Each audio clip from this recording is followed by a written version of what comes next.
উপহার ভোক্তা ও ক্রেতাদের বিনামূল্যে দেওয়া জিনিসের অন্তর্ভুক্ত। তাদের পণ্য বা সেবা ক্রয় করতে উৎসাহিত করার জন্য বোনাস হিসেবে এটি দেওয়া হয়।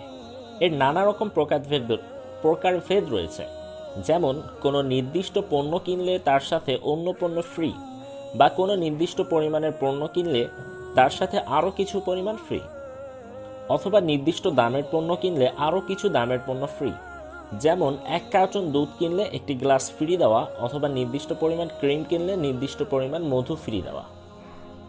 এ ধরনের উপহার প্রদান জায়েজ।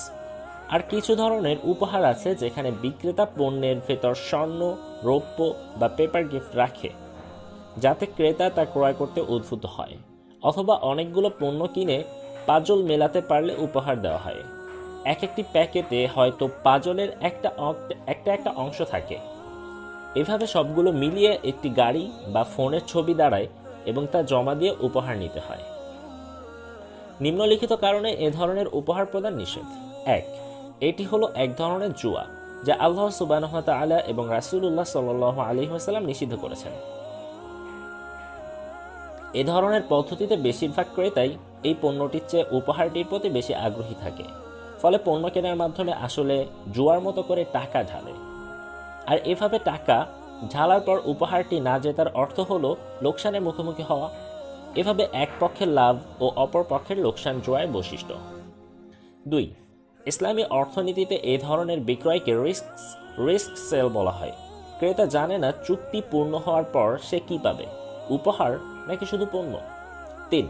এ ধরনের অফারের ফলে মানুষ এমন জিনিস ক্রয় করতে উদ্বুদ্ধ হয় যা তাদের দরকার নেই। এটি অপচয় এবং হারাম।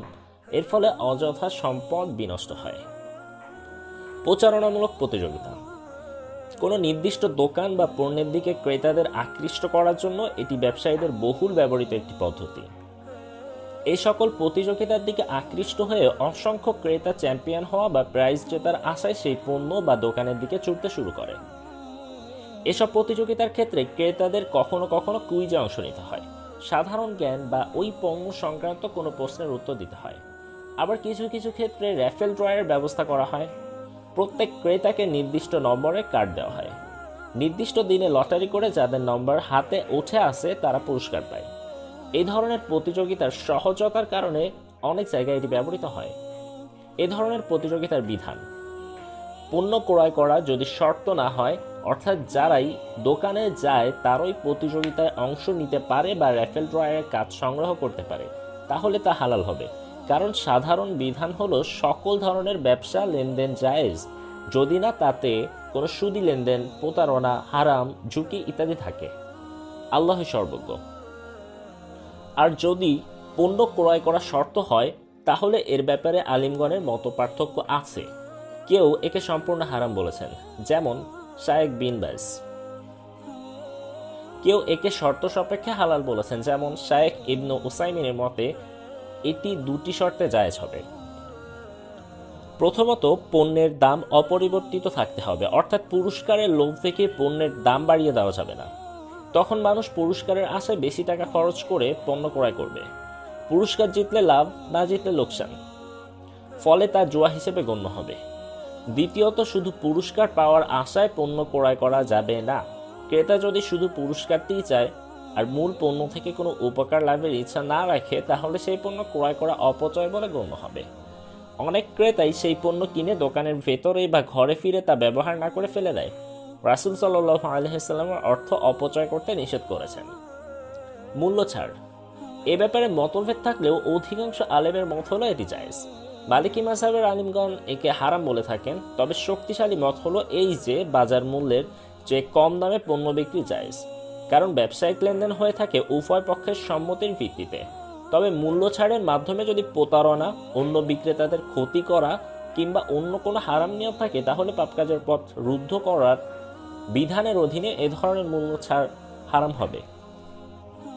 কিছু কোম্পানি কিছু ক্রেতাদের বছর বা মাসের পণ্য ক্রয়ের বিনিময়ে ডিসকাউন্ট কার্ড দেয়, কারণ চুক্তিতে ডিসকাউন্টের পরিমাণ ও বৈশিষ্ট্য উভয় পক্ষের জানা আছে। এই ধরনের ডিসকাউন্টে লাভও হতে পারে, লোকসানও হতে পারে। এই ঝুঁকির কারণে অনেকে ডিসকাউন্ট কার্ডের বিনিময়ে কোনো কিছুই পায় না। এছাড়া এসব কার্ড ক্রেতাদের প্রতারিত করে অথবা জোর করে তা নিয়ে বাধ্য করা হয়। যেসব ডিসকাউন্টের কথা বলা হয় তার কোনোটি বাস্তবে দেওয়া হয় না। তবে যদি পণ্য ক্রয় করার বিনিময়ে পুরস্কার হিসেবে বা উৎসাহিত করতে ডিসকাউন্ট কার্ড দেওয়া হয় তাহলে তা জায়েজ হবে। ওয়ারেন্টি এর অর্থ হলো উৎপাদনকারী বা তার প্রতিনিধি নির্দিষ্ট সময়ের মধ্যে সেই পণ্যে কোনো উৎপাদনগত বা কারিগরি ত্রুটি না হওয়ার গ্যারান্টি দেয়। এই সময়ের মধ্যে এরকম কোনো ত্রুটি দেখা দিলে তা বিনামূল্যে মেরামত করে দেওয়া হবে। সাধারণভাবে এটিও জায়েজ। শপিং কমপ্লেক্সে গমনকারী সকলের জন্য নাসিহাত। প্রথমত, মালিকদের উদ্দেশ্যে। ইসলাম মানুষকে ব্যবসা করতে উদ্বুদ্ধ করে, বরং এটি শ্রেষ্ঠতম উপার্জনের একটি। রাফি ইবনু খাদিজ থেকে বর্ণিত আছে, আল্লাহ রাসূল সাল্লাল্লাহু আলাইহি সাল্লামকে যখন জিজ্ঞেস করা হলো, হে আল্লাহ রাসূল, কোন ধরনের উপার্জন শ্রেষ্ঠ? তিনি সাল্লাল্লাহু আলাইহি ওয়াসাল্লাম জবাব দিলেন, মানুষের নিজ হাতের উপার্জন এবং প্রতিটি হালাল বিক্রয়। এছাড়া মুহাজির সাহাবী আব্দুর রহমান ইবনে আউফ রাদিয়াল্লাহু আনহুকে তার দ্বীনি ভাই আনসার সাহাবী সাদ ইবনুল রাবিয়া রাদিয়াল্লাহু আনহু নিজের সম্পত্তির অর্ধেক দিয়ে দিতে চেয়েছিলেন। আব্দুর রহমান জবাব দেন, আল্লাহ আপনার পরিবার ও সম্পত্তিতে বারাকাহ দিন, আমাকে কেবল বাজার কোন দিকে তা দেখিয়ে দিন।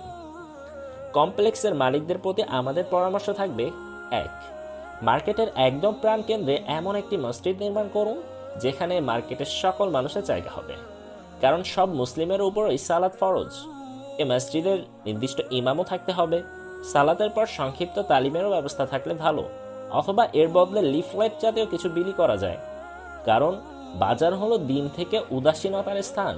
তাই এখানে এমন জিনিসের ব্যবস্থা থাকতে হবে যা দিনের কথা স্মরণ করায়। ২. সৎ কাজের আদেশ ও অসৎ কাজের নিষেধের ব্যবস্থা করুন। সিকিউরিটির দায়িত্বে থাকা লোকদের পর্যাপ্ত সার্ভেইলেন্স ক্যামেরা ও অফিস কক্ষের ব্যবস্থা। খালি চোর ধরাটাই যেন নিরাপত্তা কর্মীদের দায়িত্ব না হয়। ইসলামী নিয়ম লঙ্ঘন হচ্ছে কিনা কোথাও তা যেন নজরদারিতে রাখে। ৩. দোকান মালিকদের প্রতি লক্ষ্য রাখুন, খেয়াল রাখবেন তাদের বেচাকেনা ইসলামের সাথে সামঞ্জস্যপূর্ণ হচ্ছে নাকি সাংঘর্ষিক। ৪. ইসলামী বইপত্র, অডিও ভিডিও বিক্রেতাদের জন্য ভাড়া কমিয়ে হলেও তাদের আপনাদের শপিং কমপ্লেক্সে দোকান দিতে উদ্বুদ্ধ করুন। ফলে যারা মার্কেটের এই দোকান থেকে ওই দোকানে ঘুরছে তাদের জন্য হেদায়েতের উৎসগুলো হাতের কাছেই থাকবে। ৫. নারী পুরুষের মেলামেশা রোধ করুন। নারী ও পুরুষের জন্য দূরত্ব বজায় রেখে আলাদা জায়গা নির্ধারণ করুন। দ্বিতীয়ত, দোকান মালিক ও কর্মচারীদের উদ্দেশ্য। ১. ব্যবসা বাণিজ্যের মাসাইল পুঙ্খানুপুঙ্খরূপে জেনে নিন। বেচা কেনায় আগ্রহী প্রত্যেকের জন্যই এই জ্ঞান আবশ্যক, যাতে হালালভাবে ব্যবসা করা ও হারাম থেকে দূরে থাকা যায়। অথচ আজকাল অনেক মুসলিমই এসব না জেনে ব্যবসা করছে। ওমর ইবনুল খাত্তাব রাদিয়াল্লাহু আনহু বলেছেন, আমাদের বাজারে যেন সেসব বিক্রেতারাই আছে যাদের দ্বীনের বুঝ রয়েছে। আব্দুর রহমান ইবনে ইয়াকুব রাহিমাহুল্লাহ বলেন, আমার বাবা বলেছেন, আমি ওমর বিন আল খাত্তাবের শাসনামলে ব্যবসা করতাম। ওমর বলেছেন, কোনো বিদেশি যেন আমাদের বাজারে বিক্রয় না করে, কারণ তারা এখনো দ্বীনের বুঝ অর্জন করেনি এবং মাপে ও ওজনে অসৎ। আলী ইবনে আবু তালিব রাদিয়াল্লাহু আনহুকে এক লোক বললেন, হে আমিরুল মুমিনিন, আমি ব্যবসা করতে চাই। তিনি জবাব দিলেন, ব্যবসার আগে দ্বীনের বুঝ অর্জন করো। যারা দ্বীনের বুঝ অর্জনের আগে ব্যবসায় নামে তারা ক্রমাগত সুদে লিপ্ত হয় এবং তা ছাড়তে পারে না। আজ মুসলিমদের জন্য বড় ফিতনা হয়ে দাঁড়িয়েছে অজ্ঞ মুসলিম ও অমুসলিম বিক্রেতারা, যারা ইসলামী হালাল হারামের বিধানে কিছুই জানে না। এমনকি যারা জানে তাদের অনেকেও অধিক লোভের লোভে সেসব অমান্য করে। ২. ইসলামী অনুশাসন মেনে চলুন। আমাদের ব্যবসায়ীরা আজ পশ্চিমা কোম্পানিদের সাথে বাধা পড়ে গেছে, যারা তাদের পণ্য প্রচার ও বিক্রি করার সময় খেয়ালও করে না ইসলামিক কোন বিধান লঙ্ঘন হচ্ছে কিনা। মুসলিম ব্যবসায়ীদের উচিত এসব ব্যাপারে কড়া নজরদারি রাখা। ৩. চুক্তি ও ওয়াদা পূর্ণ করুন। আল্লাহ তাআলা বলেন, হে মুমিনগণ, তোমরা অঙ্গীকারসমূহ পূর্ণ করো। তোমরা পরস্পর অঙ্গীকারবদ্ধ হলে আল্লাহর অঙ্গীকার পূর্ণ করবে। নিজেদের অঙ্গীকার পাকাপাকি করার পর তা ভঙ্গ করো না। যেহেতু তোমরা আল্লাহকে নিজেদের উপর সাক্ষী বানিয়ে নিয়েছ, তোমরা যা করো সে সম্পর্কে আল্লাহ পূর্ণ অবগত। কারণ অঙ্গীকার ভঙ্গ করলে মানুষের মাঝে অবিশ্বাস ও কলহ দানা বাঁধে, যার পরিণতি আল্লাহই ভালো জানেন। অঙ্গীকার পূর্ণ করার উপর জোর দিয়ে ইসলাম নিয়ে লেনদেন সাক্ষী রাখার নির্দেশ দিয়েছে। আল্লাহ বলেন, আর তোমরা যখন পরস্পর কেনা বেচা করো তখন সাক্ষী রেখো। সৎ ও স্পষ্টভাষী হতে হবে। পণ্যের দোষ গোপন করা যাবে না। বিক্রেতা পণ্যের দোষ সম্পর্কে অবগত থাকলে ক্রেতার কাছে তা ব্যক্ত করা বাধ্যতামূলক। হাদিসে একে বারাকাহ লাভের উপায় বলা হয়েছে। হাকিম বিন হিজাম রাদিয়াল্লাহু আনহু থেকে বর্ণিত, রাসূলুল্লাহ সাল্লাল্লাহু আলাইহি ওয়াসাল্লাম বলেন, পরস্পর বিচ্ছিন্ন হওয়ার আগ পর্যন্ত লেনদেনের উভয় পক্ষের অধিকার রয়েছে লেনদেন বাতিল করার। উভয় সৎ ও স্বচ্ছ থাকলে লেনদেনে বারাকাহ পাবে। আর যদি তারা পণ্যের দোষ গোপন করে ও মিথ্যা বলে, তাহলে তা থেকে বারাকাহ তুলে নেওয়া হবে। নবীজি সাল্লাল্লাহু আলাইহি ওয়াসাল্লাম সব ব্যবসায় প্রশংসা করেছেন।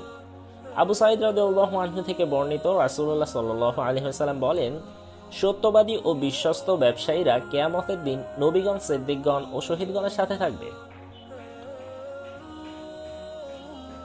তিনি বিশ্বাসঘাতক মিথ্যাবাদী ব্যবসায়ীদের নিন্দা করে বলেছেন, ব্যবসায়ীরা কিয়ামতের দিন দাম্ভিক পাপী হিসেবে উত্থিত হবে, শুধু আল্লাহর ভীরু, নেককার ও সৎ ব্যবসায়ী বাদে।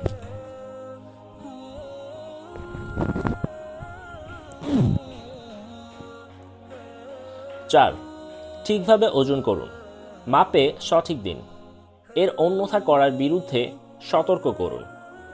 রাসূল সাল্লাল্লাহু আলাইহি ওয়াসাল্লামের আগমনের আগে মদিনার ব্যবসায়ীদের মধ্যে একটি ঘৃণ্য স্বভাব ছিল, মাপে কম দেওয়া।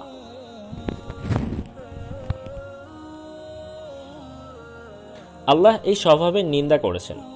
এমন ব্যবসায়ীদের আল্লাহ অপমানজনক শাস্তির ওয়াদা করেছেন। দুর্ভোগ ঠকবাজদের জন্য, যারা লোকের কাছ থেকে মেপে নেওয়ার সময় পুরো মাত্রায় নেয়, আর যখন তাদের মেপে দেয় বা ওজন করে দেয় তখন কম দেয়।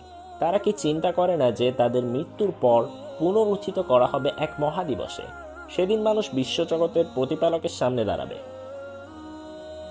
আলেমগণ বলেন, ওজনে কম দেওয়া কবিরা গুনাহ। যারা মাপে ঠিকঠাক দেয়, আল্লাহ তাদের প্রশংসা করেছেন। মাপ দেওয়ার পূর্ণ সময় মাপ পূর্ণ মাত্রায় করবে, আর ওজন করবে ত্রুটিহীন দাড়িপাল্লায়। এটাই উত্তম নীতি, আর পরিণামেও তা উৎকৃষ্ট। ইমাম মালিক রাহিমাহুল্লাহকে এক ব্যক্তির ব্যাপারে জিজ্ঞেস করা হলো, যে পাল্লায় অন্য কিছু রেখে ওজন বাড়িয়ে রাখত। তিনি বলেন, আমার মতে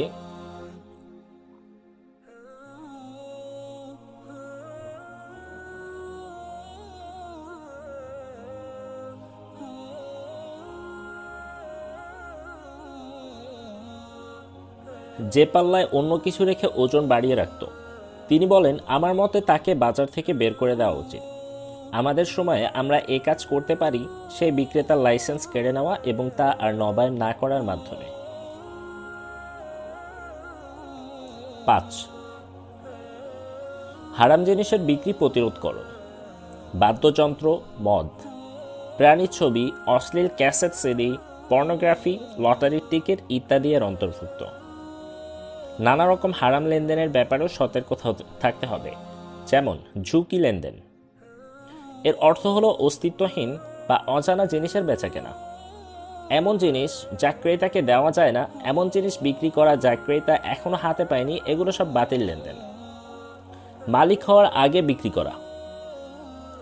কোনো জিনিসের মালিক হওয়ার আগে তা বিক্রি করা হারাম। ব্যবসায়ী কোনো পণ্য নিজের মালিকানার আনার আগে অন্যের কাছে বিক্রি করাকে রাসূলুল্লাহ সাল্লাল্লাহু আলাইহি ওয়াসাল্লাম নিষিদ্ধ করেছেন।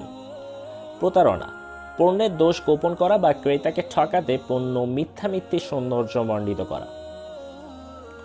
আরেকজনের উপর দিয়ে গিয়ে বিক্রি করা। এর অর্থ হলো বিক্রেতা ও ক্রেতা কোনো পণ্য বা সেবা লেনদেনের ব্যাপারে চুক্তি চূড়ান্ত করে ফেলেছে। এমন সময় তৃতীয় পক্ষ এসে আরও কম দামে সেই পণ্য বা সেবা অফার করা। 6. বিতর্কিত জিনিস বিক্রি করা থেকে সাবধান থাকুন, যেমন চুরি বা জবরদখলকৃত মালামাল। আল্লাহ তাআলা বলেন, হে ঈমানদারগণ, তোমরা অন্যায়ভাবে একে অন্যের সম্পদ গ্রাস করো না, তবে পারস্পরিক সম্পত্তিতে ব্যবসা বৈধ, এবং নিজেদের ধ্বংস ডেকে এনো না, কিংবা তোমরা পরস্পরকে হত্যা করো না। নিশ্চয়ই আল্লাহ তোমাদের প্রতি কৃপাময়। ইসলাম কল্যাণকর, আর ইসলাম শুধু ভালো জিনিসের বেচাকেনাকেই কেবল বৈধ মনে করে। ক্রয় বিক্রয়ে দয়াশীল হন। জাবির ইবনু আবদুল্লাহ থেকে বর্ণিত, রাসূলুল্লাহ সাল্লাল্লাহু আলাইহি ওয়াসাল্লাম বলেছেন, আল্লাহ তার প্রতি রহম করুন যে বিক্রয়, ক্রয় বা ঋণের টাকা দাবি করার সময় দয়ালু হয়।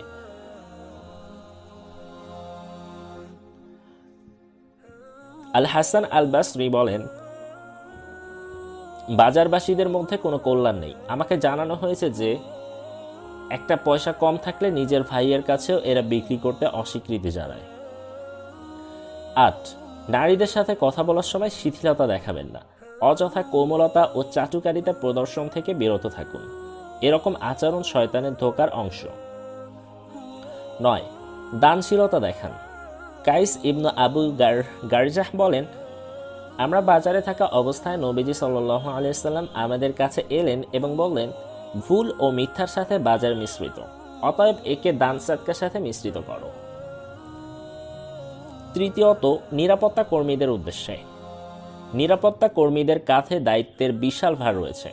তাদের প্রতি আমাদের পরামর্শ, দায়িত্বে সচেতন থাকতে হবে। তাদের উপর যে আস্থা মালিকপক্ষের রয়েছে, বেতন নিয়ে অসন্তোষের জের ধরে সেটা ভঙ্গ করা উচিত নয়। 2.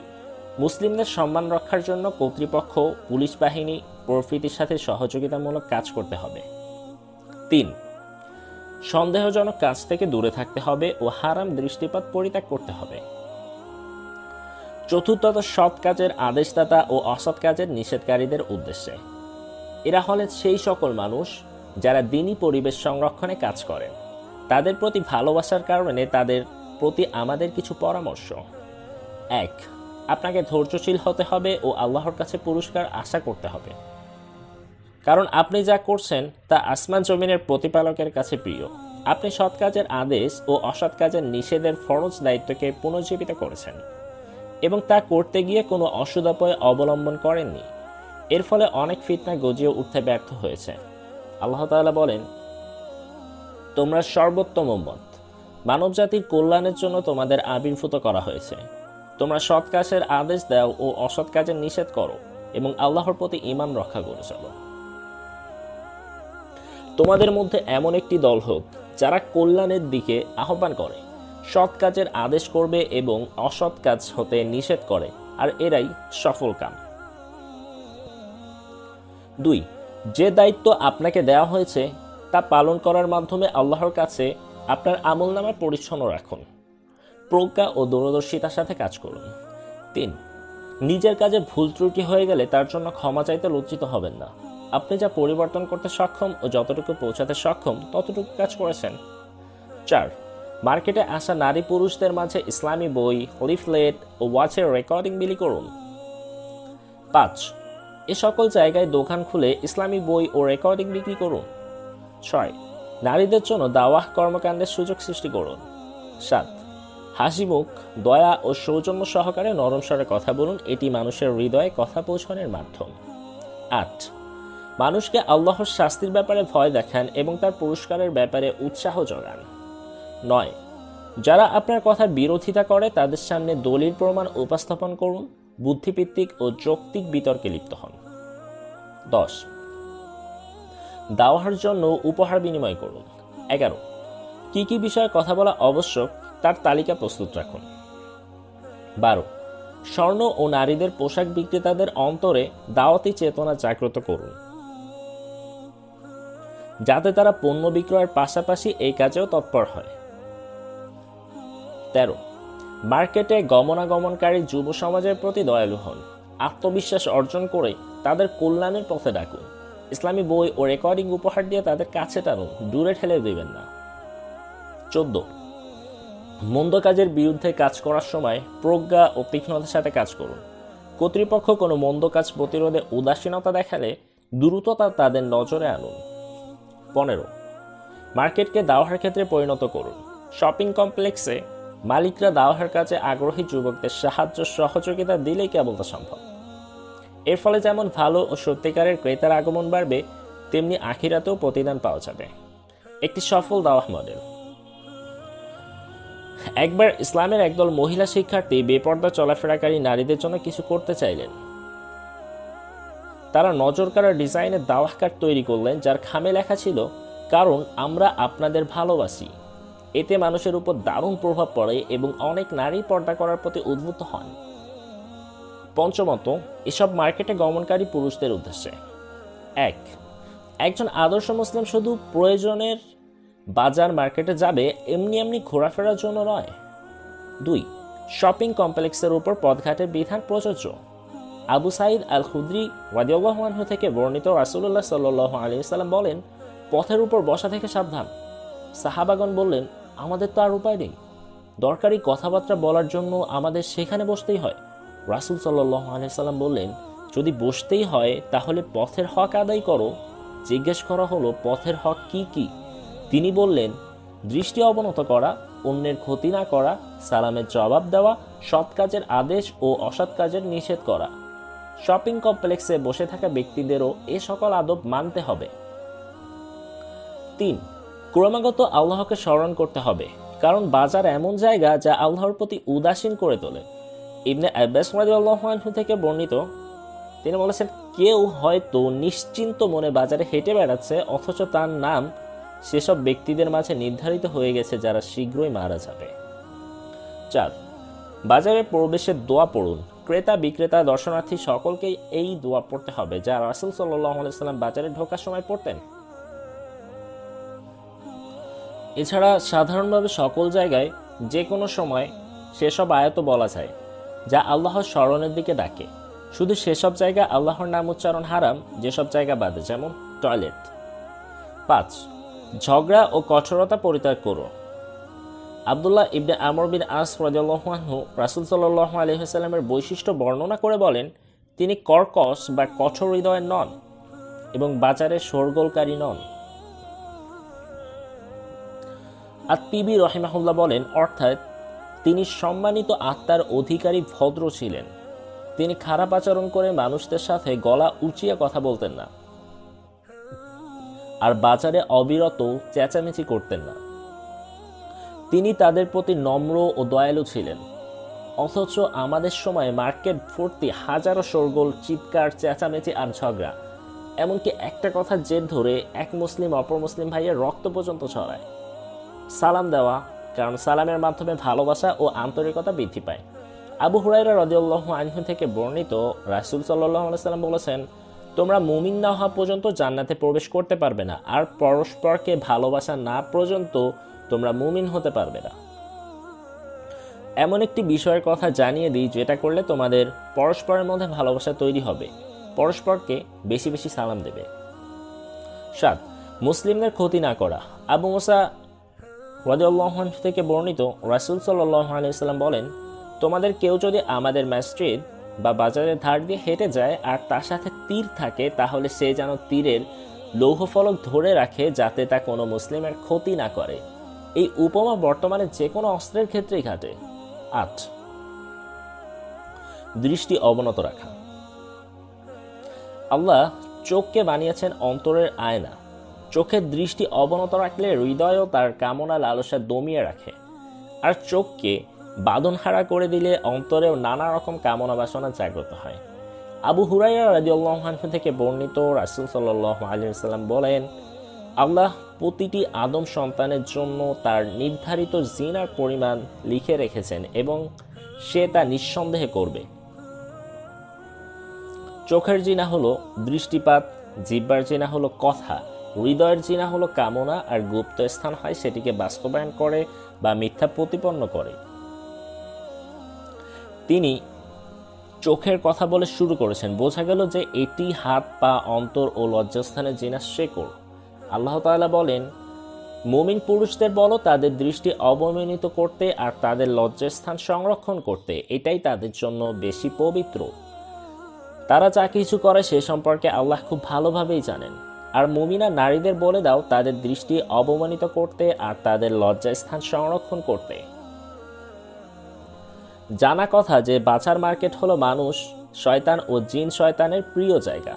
তাই আল্লাহ যা দেখা হারাম করেছেন তা থেকে বিরত থাকার জন্য বাজার মার্কেটে সদা সচেতন থাকতে হবে। ইসলামী শরীয়তের বর্ণিত জিকির আজকারগুলো করতে হবে। আমাদের সময় নারীরা ঘর থেকে খুব বেশি বের হওয়া শুরু করেছে এবং মার্কেটে যাচ্ছে। এছাড়া প্রবেশ ফটকে দেয়ালে নারীদের ছবি সংবলিত বিজ্ঞাপন ছাটা থাকে, তাই দৃষ্টি অবমানিত করে ক্ষতি এড়ানো আবশ্যক। জারির ইবনে আবদুল্লাহ বলেন, আমি আল্লাহ রাসূল সাল্লাল্লাহু আলাইহি সাল্লামকে অনিচ্ছাকৃত দৃষ্টিপাতের ব্যাপারে প্রশ্ন করলাম। তিনি আমাকে আদেশ করেছেন এমন ঘটলে অন্যদিকে মুখ ফিরিয়ে নিতে। বুরাইদা রাদিয়াল্লাহু আনহু থেকে বর্ণিত, রাসূলুল্লাহ সাল্লাল্লাহু আলাইহি সাল্লাম আলী রাদিয়াল্লাহু আনহুকে বললেন, হে আলী, অনিচ্ছাকৃত দৃষ্টির পর ইচ্ছাকৃত দৃষ্টিপাত করবে না, কারণ আল্লাহ প্রথম দৃষ্টি ক্ষমা করবেন, দ্বিতীয়টি নয়। মুসলিমদের সম্মান রক্ষা করা। সম্মান চোরদের মতো হওয়া থেকে সাবধান। এরা নেকড়ের মতো মুসলিমদের ভিড়ে ঢুকে গিয়ে নানা রকম উস্কানি, উৎপীড়ন ও ইফটিজিং করে। মনে রাখবেন, সম্মানহানির অপরাধের জন্য আল্লাহ দুনিয়া ও আখিরাতে নির্দিষ্ট করে শাস্তি প্রস্তুত রেখেছেন। এটা আমলনামায় একটা ঋণের মতো, যা পরিশোধ করতেই হবে। তবে যারা বিশুদ্ধভাবে তাওবা করেছে ও আর রহমানের রহমতে ছায়ায় এসেছে, তাদের কথা আলাদা। যাদের অন্তরে এরকমের রোগের অস্তিত্ব আছে, তাদের আমরা সেটাই বলবো যে কথা রাসূল সাল্লাল্লাহু আলাইহি সাল্লাম বলেছিলেন, জিনা করার অনুমতি চাইতে আসা এক যুবককে তিনি বলেছিলেন, কেউ তোমার মায়ের সাথে এমন করলে কি তোমার ভালো লাগবে? সে উত্তর দিল না। রাসূল সাল্লাল্লাহু আলাইহি সাল্লাম একে একে বললেন, কেউ তোমার কন্যা, বোন, খালা, ফুফুর সাথে এমন করলে কি তোমার ভালো লাগবে? 10. আল্লাহর দিকে দাওয়াত দেওয়া।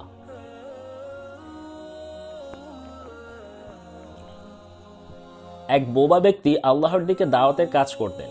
তিনি নিজেকে খাটো করেননি বা ওজর আছে বলে নিষ্ক্রিয় হয়ে থাকেননি। তিনি টাইপ রাইটার হিসেবে কাজ করে অল্প যে বেতন পেতেন, তা দিয়ে ইসলামী বই ও রেকর্ডিং কিনতেন। তারপর মার্কেটে গিয়ে কোনো হারাম সংগঠিত হতে দেখলে কাছে গিয়ে ওই কাজ করা ব্যক্তিকে হাসি মুখে ওই বিষয়ের উপযোগী একটি রেকর্ডিং ধরিয়ে দিতেন। তারপর গলায় ঝুলানো কাগজটির দিকে দেখাতেন যেখানে লেখা, দুঃখিত, আমি বোবা। তাকে জিজ্ঞেস করা হলো, এসব কাজ করে তিনি কোনো ফল পেয়েছেন কিনা? তিনি জবাবে লিখলেন, একদিন আমি একটি দোকানে অনেক খারাপ কাজ সংগঠিত হতে দেখি। আমি বিক্রেতাকে একটি রেকর্ডিংয়ের মাধ্যমে নসিহাত করলাম, যা কিনতে আমার মাত্র 2 রিয়াল খরচ হয়েছিল। এর অনেকদিন পর আমি সেই দোকানে আবার গেলাম। আমার মনেও নেই যে আমি এখানে আগে এসেছিলাম। দোকানদার আমাকে দেখে জড়িয়ে ধরে কপালে চুমু খেতে লাগলেন। আমি ইশারায় জানালাম তিনি হয়তো আমাকে অন্য কেউ মনে করেছেন। তিনি বললেন, আপনি কি সেই লোক নন যিনি আমাদের এই রেকর্ডিংটা দিয়েছেন? আমরা আগে ইসলামের নামটা ছাড়া কিছুই জানতাম না। আপনার দেওয়া এই রেকর্ডিং শোনার পর আল্লাহ আমাদের হেদায়েত দিয়েছেন। আমরা যা করছিলাম তা পরিত্যাগ করলাম এবং আল্লাহর সাথে সম্পর্ক সংশোধন করে নিলাম। আল্লাহ আপনাকে উত্তম প্রতিদান দিক। আপনারাও ব্লুটুথ, শেয়ারিটের মতো মাধ্যমগুলো ব্যবহার করে দাওয়াত ছড়িয়ে দিতে পারেন। অপচয় করবেন না। অদরকারি জিনিসপত্র কিনে ঘর ভর্তি করবেন না। অপ্রয়োজনীয় জিনিস কেনা থেকে নিজের লোভ সংবরণ করতে হবে। বেশি দামি হলে বেশি ভালো হবে এমন কথা নেই। দেখা যায় দাম বেশি কিন্তু প্রায় মেয়াদ উত্তীর্ণ, তারপরও মানুষ সেই জিনিস কিনছে।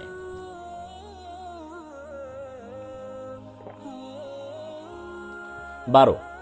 শপিং যেন সময় অপচয়ের মাধ্যমে পরিণত না হয়, কারণ এর ব্যাপারে পরকালে জিজ্ঞেস করা হবে। ইবনে মাসউদ রাদিয়াল্লাহু আনহু থেকে বর্ণিত, রাসূল সাল্লাল্লাহু আলাইহি ওয়াসাল্লাম বলেছেন, কয়েকটি বিষয়ের জবাব দেওয়ার আগে বান্দা এক চুলও নড়তে পারবে না।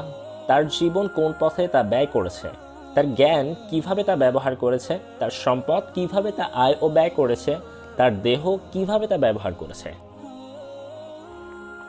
13. বিভিন্ন পণ্যের চাকচিক্য দেখে মুসলিম বিমোহিত হবে না। মুসলিম কখনো দুনিয়া নিয়ে চিন্তিত হয় না বা এখান থেকে কিছু হারালে মুষড়ে পড়ে না। সে সবসময় আখিরাতের পাথে অর্জনে ব্যস্ত থাকে। দুনিয়া থেকে সে ততটুকু নেয় যতটুকু নিলে আখিরাতের উদ্দেশ্য পূরণে কাজে লাগে। আল্লাহ তাআলা বলেন, তোমরা দ্রুত অগ্রসর হও তোমাদের প্রতিপালকের ক্ষমার দিকে ও সেই জান্নাতের দিকে যার বিস্তৃতি হচ্ছে আসমান সমূহ ও জমিনের সমান, যা মুত্তাকিদের জন্য তৈরি করা হয়েছে। এরাই কল্যাণকর, কাজের দ্রুত গতি, আর তাতে তারা অগ্রগামী। তোমরা সৎকর্মে অগ্রগামী হও। আল হাসান রাহিমাহুল্লাহ বলেন, যারা দিনের ব্যাপারে তোমাদের সাথে প্রতিযোগিতা করে তাদের সাথে প্রতিযোগিতা করো, আর যারা দুনিয়ার ব্যাপারে তোমার সাথে প্রতিযোগিতা করে তা তাদের মুখের উপর ছুঁড়ে মারো। ষষ্ঠত, এসব মার্কেটে গমনকারী নারীদের উদ্দেশ্যে। 1. অবশ্যই লজ্জাশীলতা ও শালীনতার গুণের অধিকারিণী হতে হবে। সর্বক্ষণ ও সর্বত্র আল্লাহ ভীতি থাকতে হবে। এ হাদিসটি খুব গুরুত্ব সহকারে বিবেচনা করতে হবে। আবু হুরাইরা রাদিয়াল্লাহু আনহু থেকে বর্ণিত, রাসূল সাল্লাল্লাহু আলাইহি ওয়াসাল্লাম বলেছেন, 2 প্রকারের জাহান্নামী আমি এখনো দেখিনি। একদল সেই সব লোক যাদের হাতে গরুর লেজ সদৃশ চাবুক থাকবে, আর তা দিয়ে তারা লোকদের আঘাত করবে। আরেক দল সেই সকল নারী যারা পোশাক পরেও উলঙ্গ থাকে। তারা মন্দের দিকে আহ্বান করে এবং এর প্রতি আসক্ত। তারা জান্নাতে প্রবেশ করবে না, এমনকি এর সুঘ্রাণও পাবে না, অথচ জান্নাতের সুঘ্রাণ এত এত দূর থেকে পাওয়া যায়। 2. নারীদের বেশি বেশি ঘরের বাইরে বের হওয়া উচিত না।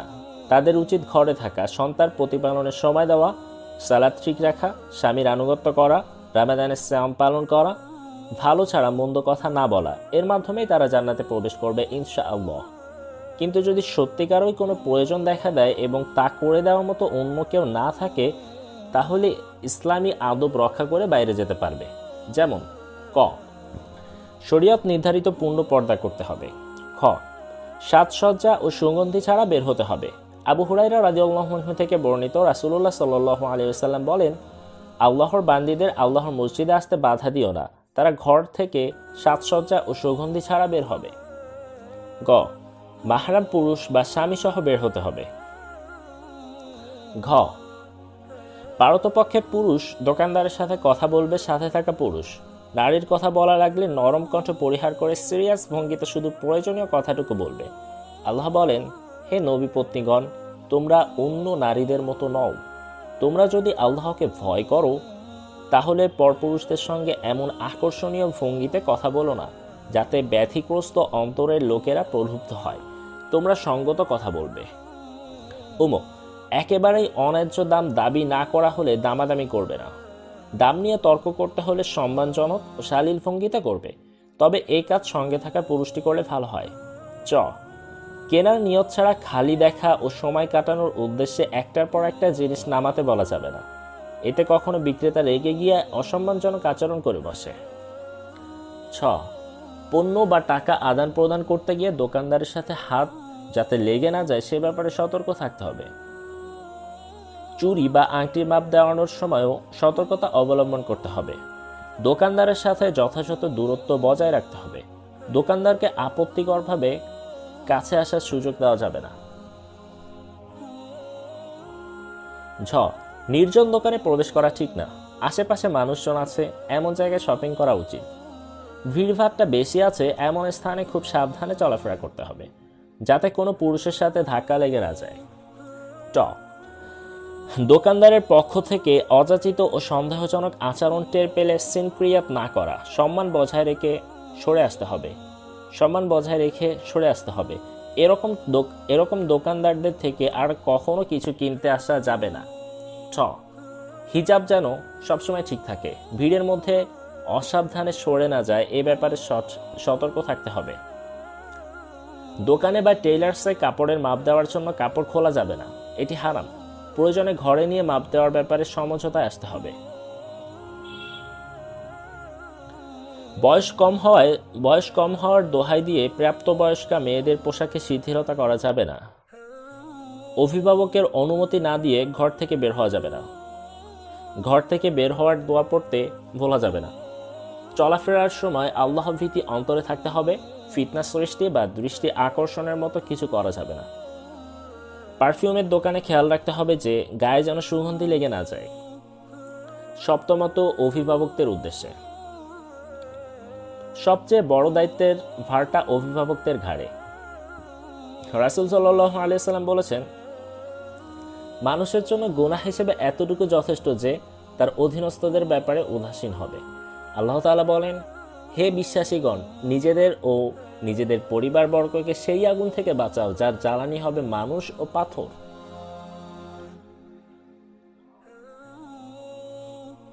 তাই অভিভাবকদের খুব সতর্ক থাকা উচিত যেন নারীরা সত্যিকারের প্রয়োজন ছাড়া মার্কেটে গিয়ে ঘোরাফেরা না করে। মানুষরূপী নেকড়ে শয়তানের কুকুরগুলো তাদের দাঁত নখ বের করে এসব জায়গায় ওত পেতে থাকে যে কখন অভিভাবকহীন শিকারকে কাছে পাবে। আব্দুল্লাহ ইবনে মাসউদ রাদিয়াল্লাহু আনহু থেকে বর্ণিত, রাসূলুল্লাহ সাল্লাল্লাহু আলাইহি ওয়াসাল্লাম বলেছেন, বাজারে গোলমাল থেকে সাবধান।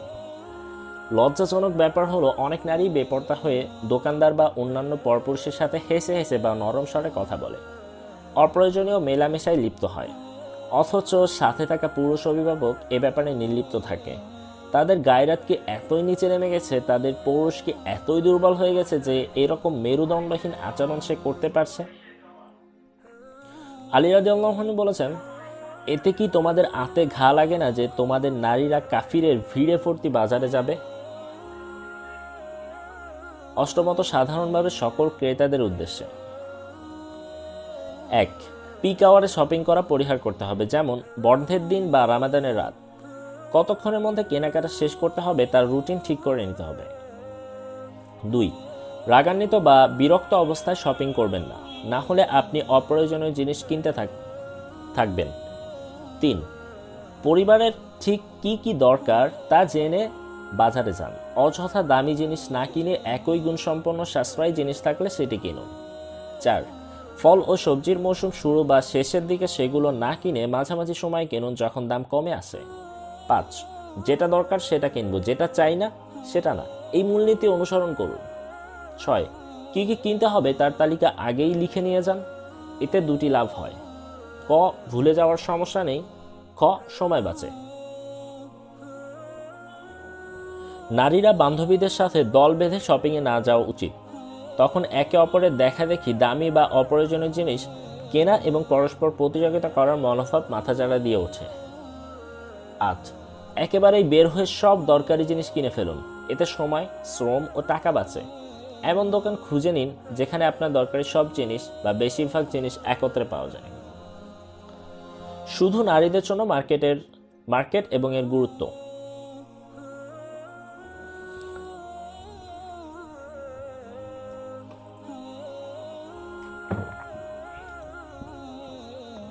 আগেকার যুগে নারীরা শালীনতা বজায় রাখতে বেশি তৎপর ছিল, পুরুষদের সাথে কম মিশত, ঘর থেকে কম বের হতো। এখন যেহেতু দুনিয়ার জন্য প্রতিযোগিতা বেড়ে গেছে, তাই নারীদেরও বেশি বেশি ঘর থেকে বের হওয়া লাগে। প্রতিদিনই নতুন নতুন মডেলের পণ্য ও পোশাক বাজারে আসছে। শুধু নারীদের জন্য আলাদা মার্কেটের ব্যবস্থা থাকলে তা অবশ্যই সুস্থ বুদ্ধিসম্পন্ন যে কোনো মানুষের পণে ধরবে। মিক্সড মার্কেটে যেসব ব্যাপক আকারে সমস্যা হয়, পুলিশি নজরদারি বৃদ্ধি করেও সেগুলো নিয়ন্ত্রণে আনা যায়নি। এক নারী জানান, সবচেয়ে বিব্রতকর অবস্থা হলো আমাদের দরকারি বিভিন্ন জিনিসের দাম দেখানোর জন্য দোকানদার অন্য সবার সামনেই সেই জিনিসগুলো তুলে ধরে। কিছু দোকানদার খালি বিক্রি করেই সন্তুষ্ট হয় না, এই জামাটা আপনাকে খুব সুন্দর লাগবে, এই লিপস্টিকটা আপনাকে বেশ মানাবে, এরকম অযাচিত অনেক মন্তব্য করে। শুধু নারীদের জন্য নির্দিষ্ট মার্কেটগুলোতে নারীরা এমন স্বাধীনতা পাবে যা মিশ্র মার্কেটে নেই। এখানে তারা শুধুই নারী কর্মীদের দেখা পাবে। বিক্রেতা থেকে ব্যবস্থাপক সকলেই নারী। নারীদের নিজস্ব বিষয়াদি যেমন অন্তর্বাস, স্যানিটারি ন্যাপকিন কোনো বিব্রতবোধ ছাড়াই তারা কিনতে পারবে। অসাধু দোকানদাররা এখানে তার শালীনতায় হস্তক্ষেপ করতে পারবে না। পোশাকের রং পছন্দ করা, মাপ দেওয়া ইত্যাদিও খুব সহজে করতে পারবে। বিব্রতকর পরিস্থিতি এড়ানোর উপায়। নারীরা নানা রকম পদ্ধতি ব্যবহার করেন বিব্রতকর পরিস্থিতি এড়াতে। এক নারী জানান, আমি কিনবো না এরকম একটা জিনিসের কথা বলে দোকানদারকে অন্যদিকে পাঠিয়ে দিই। তারপর আমার দরকারি অন্তর্বাস আমার ব্যাগে ভরে নিই। সে ফিরে এলে আমি রেজিস্টারে গিয়ে যা কিনেছি তার দাম পরিশোধ করে দিই। এক ক্রেতা জানান, নারীরা যাতে বিব্রত না হয় তাই আমি তাদের দরকারি জিনিসের কাছে তাদের রেখে অন্যদিকে চলে আসি। তারা ব্যাগে ভরে সেসব জিনিস রেজিস্টারে নিয়ে আসার পর আমি সব খুলে খুলে দেখার বদলে কেবল প্রাইস ট্যাগ দেখে নিই। থাইল্যান্ড, আবুধাবি ও সৌদি আরব নারীদের জন্য আলাদা মার্কেট অহরহ দেখা যায়। এমনকি তেল আবিবেও এমন মার্কেট আছে যেখানে নারীদের সাথে 10 বছরের বেশি বয়সী কোনো বালককেও ঢুকতে দেওয়া হয় না। ইয়াহুদি নারীরা এই স্বাধীনতা পেয়ে খুশি, তাহলে আমরা কেন তা প্রয়োগ করব না? নারী পুলিশ বাহিনী। এমনকি নারীদের জন্য আলাদা মার্কেটেও মহিলা পুলিশ বাহিনী থাকা প্রয়োজন, কারণ অনেকেই নারীর শরীর পর্দা না করে মার্কেটে আসতে পারে বা ক্যামেরা ফোন ইত্যাদির অপব্যবহার করতে পারে। তাই হারাম কাজে প্রতিরোধের জন্য পুলিশ বাহিনী থাকতে হবে। এখানেও অবশ্যই ইসলামী শরীয়তের নিয়ম মেনেই চলতে হবে, নয়তো নারীদের আলাদা এসব দোকানও অনেক ফিতনার কারণ হয়ে দাঁড়াতে পারে। এসব দেখা করার জায়গায় পরিণত হয়েছে। এসব মার্কেট নারীদের সাথে দেখা করার জায়গায় পরিণত হয়েছে। কিছু মার্কেটে এমন নোংরা সব বিজ্ঞাপনের ছবি ব্যবহৃত হয় যা নারীদের শালীনতা ধ্বংস করে দেয়। অনেকে মুখে মেকআপের মেকআপ লাগিয়ে মার্কেটে যায়। অতএব অবশ্যই আল্লাহকে ভয় করতে হবে এবং তার কাছেই সাহায্য চাইতে হবে। এসব মার্কেটের জন্য অনুসরণীয় কিছু বিধান: 1. দিনদার নারীরা ব্যবস্থাপনার দায়িত্বে থাকবেন। 2. ক্যামেরা ও স্মার্টফোনের অপব্যবহার নজরদারিতে রাখতে হবে। 3. মার্কেটের বাইরে যথাযথ পুলিশি নিরাপত্তা থাকবে যাতে দুষ্টু লোকেরা কাছে ভিড়তেও না পারে। সালাফগণ যেভাবে বাজারে চলাফেরা করতেন। আল্লাহ সুবহানাহু ওয়া তাআলা আমাদের জানিয়েছেন যে রাসূল সাল্লাল্লাহু আলাইহি সাল্লাম ও অন্যান্য নবীগণ হাট বাজারে যেতেন। তারা বলে, এই কেমন রাসূল যে খাবার খায় আর হাট বাজারে চলাফেরা করে? তার কাছে ফেরেশতা অবতীর্ণ হয় না কেন যে তার সঙ্গে সর্বদা থাকত সতর্ককারী হয়ে? আমি তোমার পূর্বে যে সকল রাসূল পাঠিয়েছিলাম তারা সবাই খাদ্য গ্রহণ করত আর হাট বাজারে চলাফেরা করত। আল্লাহ তাআলা সে সকল নেককার লোকের কথাও বলেছেন যারা হাটে বাজারে বিক্রি ব্যবসা করে কিন্তু আল্লাহর স্মরণ থেকে গাফেল হয় না। ওই সব লোকের দ্বারা ব্যবসায় ও ক্রয় বিক্রয় যাদের তার স্মরণ হতে বিচ্যুত করতে পারে না, আর সালাত প্রতিষ্ঠা ও জাকাত প্রদান থেকেও না। তারা ভয় করে কেবল সেদিনের যেদিন অন্তর ও দৃষ্টিসমূহ উল্টে যাবে। সালিম ইবনে আবদুল্লাহ রাহিমাহুল্লাহ বাজারে একদল লোককে দেখলেন যারা একটু পর সালাতের জন্য উঠে গেল। তিনি তা দেখে বললেন, এরকম লোকদের ব্যাপারেই আল্লাহ কোরআনে বলেছেন, ব্যবসায় ও ক্রয় বিক্রয় যাদের তার স্মরণ হতে বিচ্যুত করতে পারে না।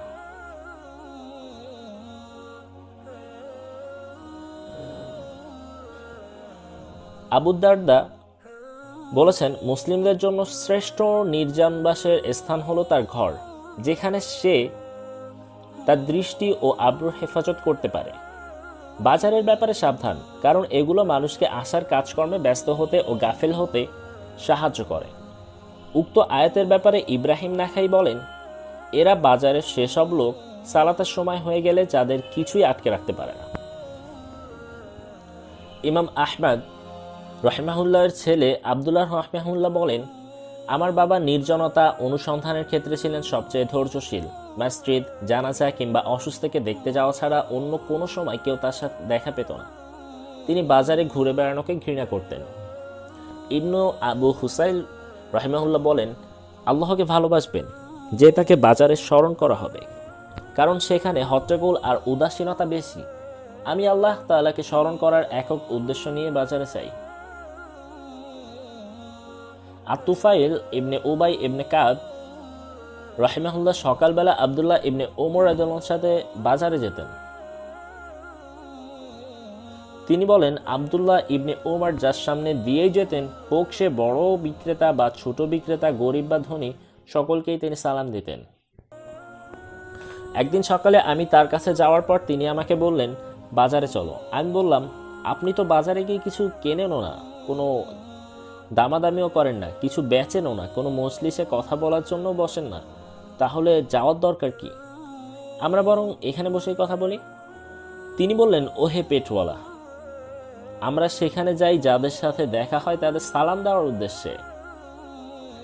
আবু আমরা আন-নাদিবি বলেন, আমি ইবনে ওমরের সাথে বাজারে যেতাম, ছোট বড় যার সাথেই দেখা হতো তাকেই তিনি সালাম দিতেন। একবার এক অন্ধের সামনে দিয়ে যাওয়ার সময় তিনি তাকে সালাম দিলে সে জবাব দিল না। তাকে জানানো হলো যে লোকটি অন্ধ। বর্ণিত আছে যে আবদুল্লাহ ইবনে মাসউদ রাদিয়াল্লাহু আনহু বাজারের মাথায় দাঁড়িয়ে দোয়া করতেন, হে আল্লাহ, আমি আপনার কাছে এর মধ্যকার কল্যাণ ও এর ভেতরে যা আছে সেসবের মধ্যকার কল্যাণ কামনা করি, এবং আমি আপনার কাছে এর অকল্যাণ ও এর ভেতরে যা আছে সেসবের মধ্যকার অকল্যাণ থেকে আপনার কাছে আশ্রয় চাই। সালমান রাদিয়াল্লাহু আনহু বলেন, বাজার এমন একটি ডিম্বাশয় যেখানে শয়তান তার শুক্রাণু রেখে যায়। আপনি যদি সবার আগে প্রবেশ করে সবার শেষে বের না হওয়ার ব্যক্তি হতে পারেন, তবে সেটাই করুন। রাসূল সাল্লাল্লাহু আলাইহি সাল্লামের সাহাবী মাইসাম রাদিয়াল্লাহু আনহু বলেন, আমাকে বলা হয়েছে যে মসজিদে প্রথম যাওয়া ব্যক্তির কাছে ফেরেশতারা পতাকা নিয়ে যান। ব্যক্তিটি মসজিদে থাকা পর্যন্ত ফেরেশতারা তার সাথে থাকেন এবং তার সাথে ঘরে ঢোকেন। আবার বাজারে প্রথম যাওয়া ব্যক্তির কাছে শয়তান তার পতাকা নিয়ে যায়। সে ঘরে ফেরার আগ পর্যন্ত শয়তান তার সাথে থাকে এবং পতাকা নিয়ে তার ঘরে প্রবেশ করে। আল হাসান রহিমাহুল্লাহ বলেছেন, যে ব্যক্তি বাজারে গিয়ে আল্লাহ তাআলাকে স্মরণ করল, সে সেখানকার সকল ফাসিহ ও আজামি পণ্যের মূল্য পেয়ে গেল। আল মুবারাকা রহিমাহুল্লাহ বলেন, ফাসিহ অর্থ মানুষ, আজামি অর্থ প্রাণী সম্পদ। হুমায়ুন ইবনুল হিলাল রহিমাহুল্লাহ বলেন, বাজারে গিয়ে আল্লাহ স্মরণ করা ব্যক্তির উপমা হলো মৃত উদ্ভিরাজের মধ্যে একটি সতেজ উদ্ভিদের মতো। মুসা ইবনুল মুগীরাহ রাহিমাহুল্লাহ বলেন, আমি দিনের মধ্যভাগে ইবনু সিরিনকে দেখেছি আল্লাহু আকবার, সুবহানাল্লাহ বলতে বলতে ও আল্লাহ জিকির করতে করতে বাজারে প্রবেশ করতে। একজন দেখে জিজ্ঞেস করল, হে আবু বকর, এই সময় আবার কিসের জিকির? তিনি জবাব দিলেন, হ্যাঁ, কারণ এটা এমন সময় যখন মানুষ জিকির থেকে উদাসীন থাকে। মালিক ইবনু দিনার রাহিমাহুল্লাহ বলতেন, বাজার সম্পদ বাড়াতে থাকে আর দিন কমাতে থাকে। ইবনু আবু আদি বলেন, দাউদ ইবনু আবু হিন্দ আমার কাছে এসে বললেন, হে যুবক, আমি তোমাদের এমন কিছু বলবো যা থেকে হয়তো তোমরা কিছু উপকৃত হতে পারো। ছোট থাকতে আমি বাজারে যেতাম, তারপর ঘরে ফেরার সময় অমুক জায়গা পর্যন্ত আল্লাহ তাআলার জিকির করতাম, তারপর আবার অমুক জায়গা পর্যন্ত এইভাবে করতে করতে বাসায় পৌঁছে যেতাম। ইবনে শাওয়াব রাহিমাহুল্লাহ বলেন, বাজারে ফল বিক্রেতার কাছে আমি আল হাজ্জাজ ইবনু ফারিসিফাহকে দাঁড়িয়ে থাকতে দেখলাম। আমি জিজ্ঞেস করলাম, আপনি এখানে কি করছেন? তিনি জবাব দিলেন, আমি সে সকল ফলের দিকে তাকিয়ে আছি যাদের মৌসুম সীমিত এবং যার সরবরাহ একসময় ফুরিয়ে যাবে।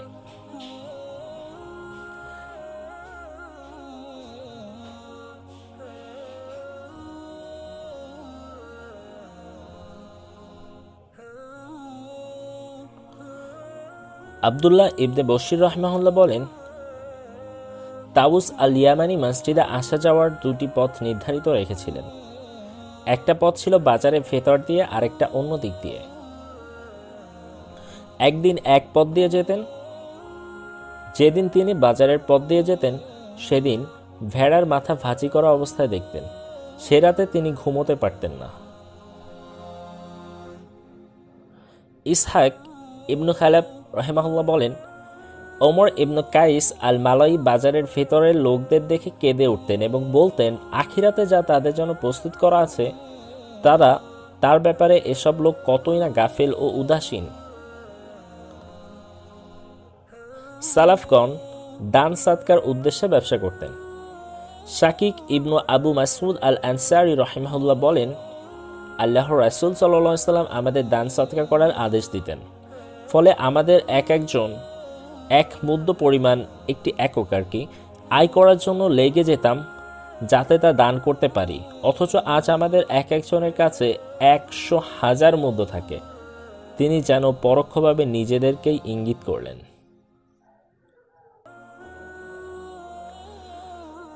তিনি আরও বলেন, রাসূল সাল্লাল্লাহু আলাইহি সাল্লাম আমাদের দান করার আদেশ করতেন, কিন্তু আমাদের কাছে দেওয়ার মতো কিছুই থাকতো না। তাই এক একজন পিঠে মালামাল বহন করে বাজারে নিয়ে বিক্রি করে এক মুদ্দ পরিমাণ কামাই করে সেটিই এসে দান করতাম।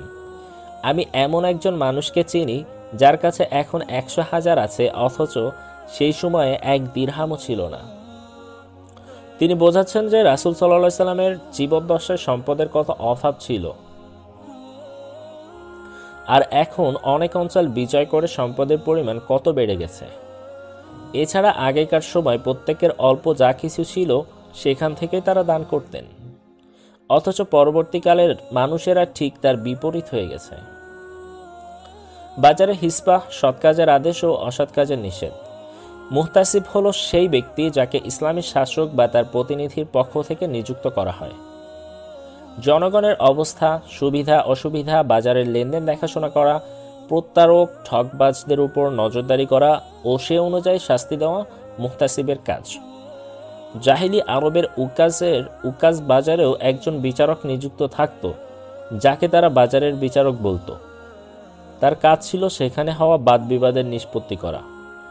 ইবনু কাইয়িম রাহিমাহুল্লাহ বলেন, সৎ কাজের আদেশ ও অসৎ কাজের নিষেধের দায়িত্বপ্রাপ্ত ব্যক্তির দায়িত্ব হলো জনগণকে জুমার সালাত আদায়, জামাতের সাথে সালাত আদায়, কথা ও কাজে বিশ্বস্ততা, সততা ও বিশুদ্ধতা ঠিক রাখার হুকুম করা। এছাড়া সে বিশ্বাসঘাতকতা, মাপে কম দেওয়া, উৎপাদন ও বিক্রয় প্রতারণা রোধ করবে। ওজন করার পাল্লা ও পণ্যের উৎপাদন তার দেখাশোনা করতে হবে। আবু হুরায়রা রাদিয়াল্লাহু আনহু থেকে বর্ণিত, রাসূলুল্লাহ সাল্লাল্লাহু আলাইহি ওয়াসাল্লাম একবার শস্যের একটি স্তূপের পাশ দিয়ে যাওয়ার সময় স্তূপের ভেতরে হাত প্রবেশ করালেন। তার হাত ভিজে গেল। তিনি জিজ্ঞেস করলেন, ওহে শস্যওয়ালা, এটা কি? সে জবাব দিল, বৃষ্টিতে ভিজে গেছে।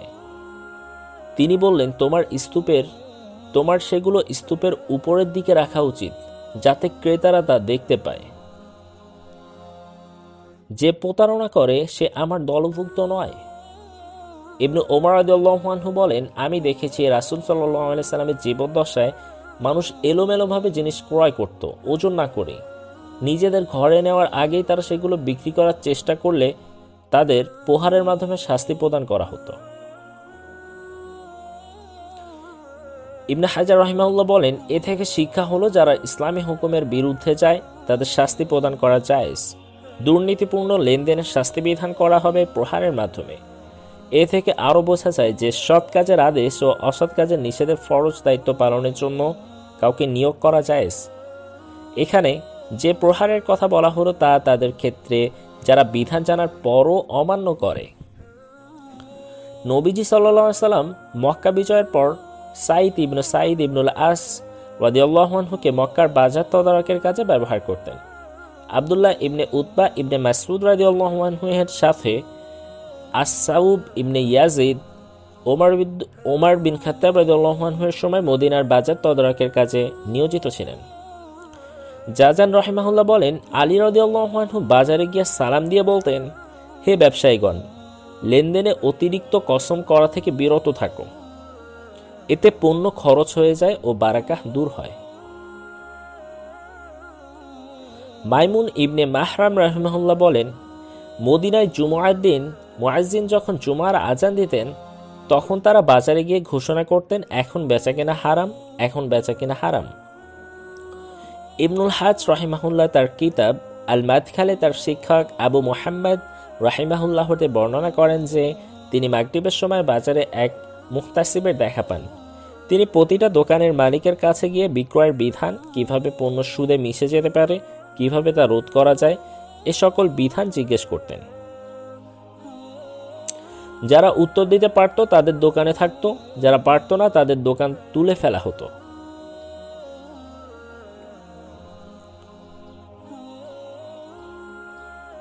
তিনি বলতেন, মুসলিমদের বাজারে আমরা এমন কাউকে থাকতে দিতে পারি না যে সুদ বা অন্যান্য হারাম জিনিস নিয়ে আসবে। ইয়াহিয়া ইবনে ওমর রাহিমাহুল্লাহ একই রকম একটি কাহিনী এনেছেন তার বই আহকামুস সুকে। তিনি লেখেন, যে শাসক ন্যায় প্রতিষ্ঠা করতে চায় সে যেন তার শাসনাধীনের বাজারগুলোর দিকে খেয়াল রাখে। সবচেয়ে দিনদার হিসেবে পরিচিত ব্যক্তিটিকে যেন দোকানপাট ও মাপের পাল্লা তদারকের দায়িত্বে রাখা হয়। যদি এমন কোনো অপরাধী পাওয়া যায় তাহলে তার অপরাধের মাত্রার ভিত্তিতে শাস্তি প্রদান করা হবে। তারপর তাকে দোকান থেকে তুলে দিতে হবে যতক্ষণ না তার মাঝে বিশুদ্ধ তাওবাহ দেখা যায়। শাসক এ পদক্ষেপ নিলে তিনি গুনাহ থেকে মাফ পেয়ে যাবেন এবং তার শাসনাধীনের উত্তম হয়ে যাবে ইনশাআল্লাহ তাআলা। সাজসজ্জাকারিণী নারীকে কি নসিহত করতে হবে? সাধারণভাবে নারীকে নসিহত, আদেশ ও স্মরণিকা দেবে তার মাহরাম বা নারী আত্মীয়রা, কিন্তু সাজসজ্জা করে বের হওয়া নারীকে গায়রে মাহরাম মুহতাসিব নসিহত করতে পারবে কিনা এ ব্যাপারে আলিমগণ শিথিলতা দিয়েছেন যে ফিতনার আশঙ্কা না থাকলে এ কাজ করা যাবে।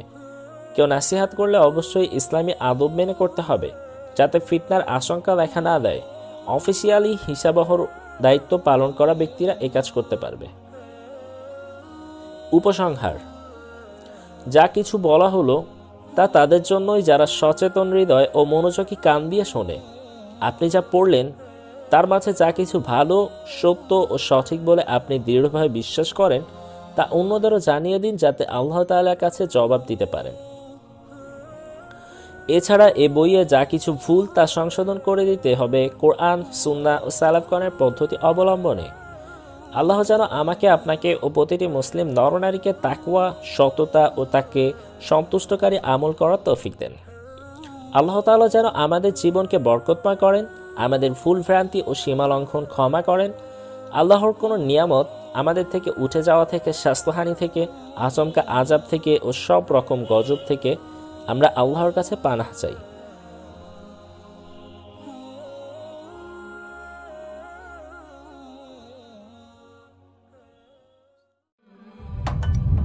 يا ربي